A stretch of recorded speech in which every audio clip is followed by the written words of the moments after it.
Hello, hello.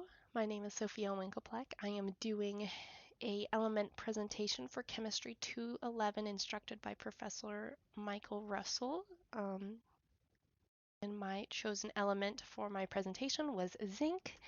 And yeah, let's just get started into it. So zinc is number 30 on the periodic table. It is in group 12 and it makes it a transition metal. However, it is on the steps. They have very different names, but the steps, and it has a charge of 2 plus. So although it's a transition metal, it's a charge of 2 plus, which is pretty cool. It has 30 protons, 35 neutrons, and 30 electrons, and it can be found sort of naturally in China, Australia, and Peru, and those are where it can be extracted from the earth. So zinc has quite a confusing foundry line. Um, And that is mostly because people did not have technology back in the 1400s. So originally, zinc was found in the 1400s in India by combining calamine with wool, and that produced zinc oxide. And from that zinc oxide, that chemist or scientist found zinc from that.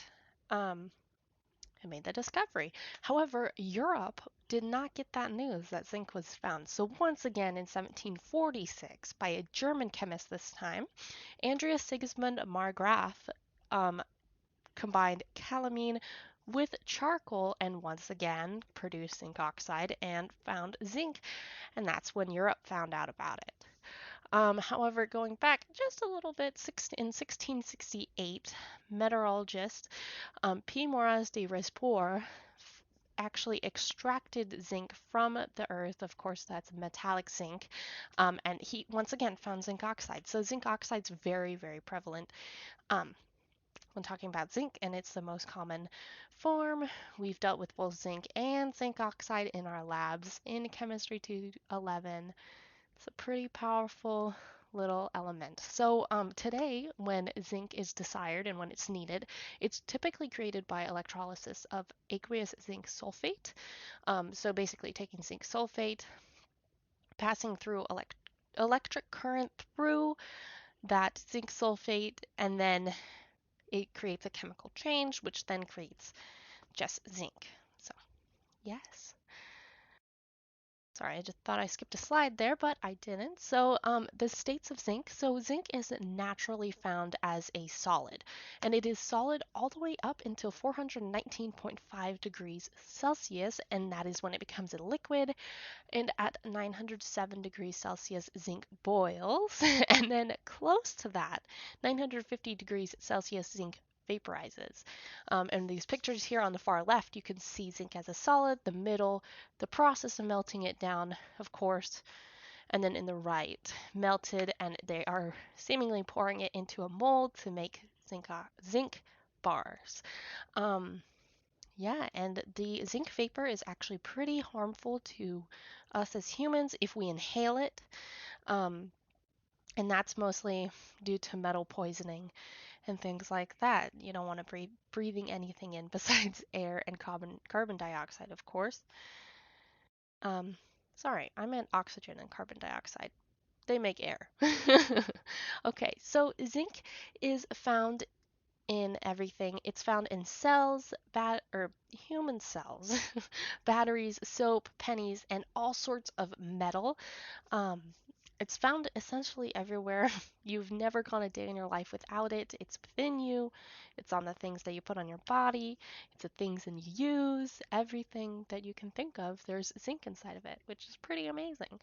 And just to dive in a little bit more into that, so zinc is typically mixed with metals to prevent corrosion, which is pretty important if you want something to last a long time, like your automobiles. So, zinc's corrosive properties or preventative corrosive properties take a long time to form. They could take anywhere from a year to 10 years. So it's most common that in automobiles they'll also have things like a paint or a seal, and then of course wax on top of that to protect. And zinc's sort of the backup in case somebody lets that wax and paint, you know, degrade away over the years and they don't repair it. Um, But once that zinc is exposed, it's going to start reacting with the atmosphere to create this thing called a patina. And the patina, like I said, takes 1 year to a decade to form. So it takes a long, long time to form um, for a chemical reaction. Typically, we think of chemical reactions as happening instantly, not the patina. So the patina goes through multiple different steps, and that is what makes it take so long. So first, it has to combine with oxygen in the air to form zinc oxide, one of the biggest forms of zinc. And then it combines with H2O, moisture from the air, and then that forms zinc hydroxide. And then finally, it combines with free flowing air, which is oxygen and CO2, and that creates the patina, which is zinc carbonate. And this is just a thin gray film that's on top of metal. Typically, we can't see it.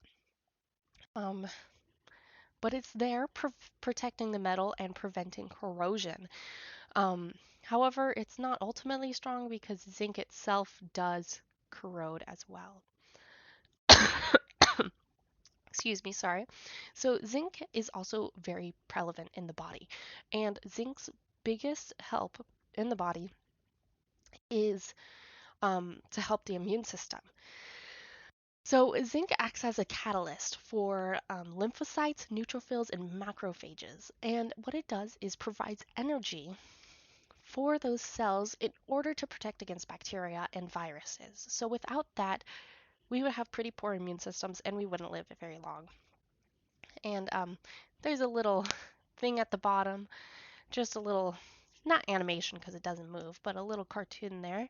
And as you can see, it's a zinc molecule with their little number one foam figure um, cheering on lymphocytes, neutrophils, and macrophages into battle with bacteria and viruses. And you can see the power of zinc and cells is just too powerful, so bacteria and viruses inevitably surrender. Um, and yeah, that's why zinc is so important to us. Of course, there's other uses for zinc in the body. It is also used for um, repairs. It works with cellulose in order to repair open wounds, and so it's important for our bodies to have that immediately there.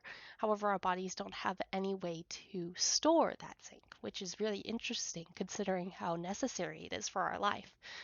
Um, but zinc all around is all around us. Very important element. Glad I got to learn so much about it, and I hope you guys learned something interesting from my presentation today. Thank you so much for tuning in with me, and I hope you have a great day. Peace.